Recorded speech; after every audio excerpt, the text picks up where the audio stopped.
దీన్ని వ్యతిరేకించి మందుల శామ్యుల్‌ను విపరీతంగా బ్లేమ్ చేసేది భారతీయ జనతా పార్టీ. భారతీయ జనతా పార్టీ మొదటి నుండి కూడా దళితుల వ్యతిరేక పార్టీ. దళితుల వ్యతిరేక పార్టీ ఏ విధంగా అంటే దళితుల్ని దేశ అధ్యక్షుని చేసి బీజేపీకి 20,000 తహల్కా.comలో పట్టించి జైలుకు పంపించారు. అది మొదటి ఎగ్జాంపుల్. ఈ బ్రాహ్మణులను అంటే బండి సంజయ్ కానీ వీళ్ళకి కానీ కోపం వచ్చింది కావచ్చు. అవునయా, నువ్వు మాట్లాడే భాష మాకు అర్థం కానప్పుడు నువ్వు ఏమన్నావు అనడంలో తప్పు లేదు.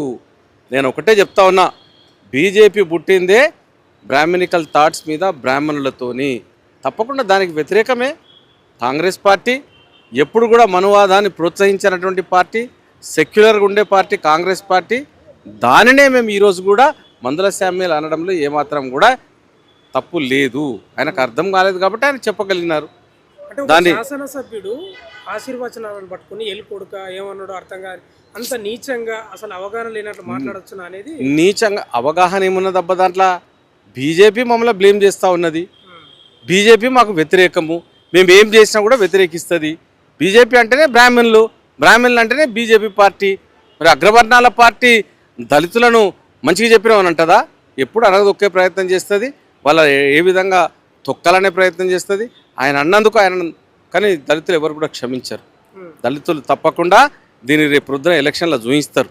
దళితులందరూ కూడా ఈరోజు ఏకతాటి పైకి వచ్చి మా మందుల శామ్యుల్ను ఇష్టారాజ్యంగా మాట్లాడుతున్నారన్న కోపోద్రిక్తులైనారు. ఆ కోపం ఎక్కడికి పోతుందో బీజేపీ వాళ్ళు గమనించాలని నేను కోరుతా ఉన్నాను. చిన్న బిట్టుని అటు ఇటు కట్ చేసి ఎడిట్ చేసి వీళ్ళు చూపిస్తూ ఉన్నారు. అది ఎంతవరకు సమంజసం అనకూడదా? మేము నువ్వు ముస్లింలని అడ్డగోలుగా అంటావు, దళితులను అడ్డగోలుగా అంటావు, వేరే కులాలను అంటావు, ఇక బ్రాహ్మణులు అన్నంత మాత్రాన తప్పేముంది అందులోపల? అంటే అందరినీ నువ్వు అనొచ్చు కానీ నిన్ను మాత్రం ఎవరు అనకూడదు. అందుకే బ్రాహ్మణికల్ పార్టీ బీజేపీని ప్రజలు వ్యతిరేకిస్తూ ఉన్నారు.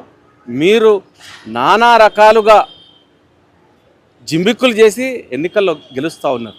మేము చూసినాం కదా, ప్రతి దగ్గర కూడా ఓట్లను ఏ విధంగా లేనోళ్ళను ఉన్నట్టు సృష్టించి ఇక్కడోళ్ళని అక్కడ పెట్టి ఓట్లు చేస్తూ ఉన్నారు. కాబట్టి ఇవన్నీ కూడా ప్రజలు గమనిస్తూ ఉన్నారు. రాబోయే రోజుల్లోపల దళితులందరూ ఐకమత్యమై బీజేపీ పార్టీని బొందబెడతారు.